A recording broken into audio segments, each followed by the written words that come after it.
What do you do with Galuski's spot? What do you do with Gray? What do you do in the middle of your infield there? You know, obviously there's going to be two different guys playing there. Looks like we're going to have a freshman shortstop, which always comes with some sleepless nights, but got some really good players in the middle, very dynamic players that are really good. It's the best recruiting class we've had since we've been here, so we don't need a ton of help from new guys, but the help we do need is going to be given by some really talented players. With the young guy there, do you just stress make routine plays, don't worry about the spectacular, just make the routine plays? You know, I don't know. He's a really dynamic kid, dynamic player. He's fun to be around. I just want him to have fun and play baseball. You know, he's got a lot of older guys around him at those positions that are going to help calm him down. So just go do what you do, man. That's why you're here, and we'll live with some mistakes, but that's how you grow. So that's what he's going to do. But, you know, up the middle, you've got your center fielder and your catcher, so you've got a pretty good nucleus there. Yeah, that's as good as you can get right up the middle of the field. And looks like Tyler Dones is going to settle in at second base, and he's a great communicator and has great leadership abilities. So right up the middle, we can surround these young kids with experience. Been reading a lot this summer about Manoah. Had a great summer up there. Has he carried that over with what you've had so far? Yeah, he's been really good so far.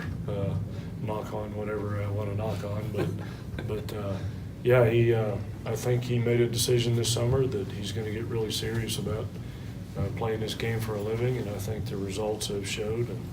And he's been pitching really well so far this spring, and he's going to have to be a workhorse for us, you know, and go out and give us 100 to 120 pitches every time out. Yeah. What sort of development have you seen out of his pitching, maybe last summer to what you got with him now?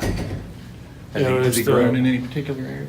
He's got all three pitches going on really good right now, and he has command of all three pitches.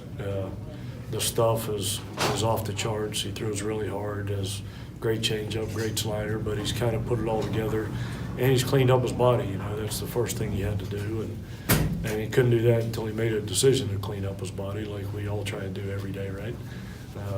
But he's done that, and I think that's what enabled him to turn the corner.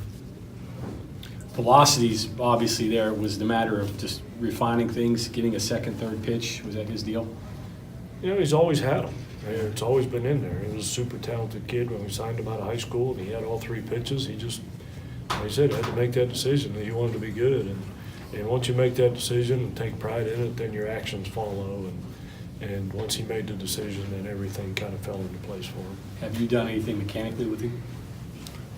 Bits and pieces here and there, but I'm here not to screw him up at this point, you know, so I just keep him in line when he starts getting a little bit of fatigue and starts losing his direction a little bit. So just bits and pieces here and there, but I'm not going to change a guy that doesn't need changing. What about the rest of your arms? What do you like with them, those guys? You know, there's some experience there too. You know, Cade Stroud has started some games for us in the Big 12. Jackson Wolf has made a jump. A big, tall left-hander, has been throwing pretty well. And Nick Snyder has as good as a fall for us as anybody, and he's very capable.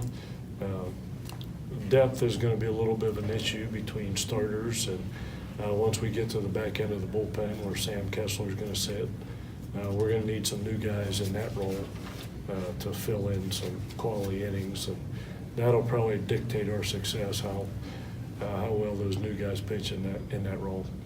These first couple of weeks down in Georgia, is this an opportunity for you to maybe find some guys that could be your midweek starters? Obviously, you've got an idea who your weekend starters are, but although that may change, is that what you do with these first couple of weeks? Yeah, you know, you got to try and see what everybody on the team can do those first couple of weeks, but you got to win the games too. Yeah. You know, you can't just go wholesale changes all the time and lose games trying to find out who can play and who can't. So if you're a baseball player at West Virginia, you've got to show in limited opportunities what you can do. It might be an at-bat here or there, an inning here or there, but if you do well, you'll get another inning here or there. So if you don't, then other guys have a chance of passing you up. So in limited opportunities, guys have to show really well. Generally speaking, is it a situation where the sooner you guys can figure out, you guys being the coaches can figure out where the guys are, the better in terms of the way the season goes? Yeah, you know, it's nice for everybody to go to the field every day, knowing who's in the lineup and who isn't. Everybody has a role. It's nice to know what your role is early on.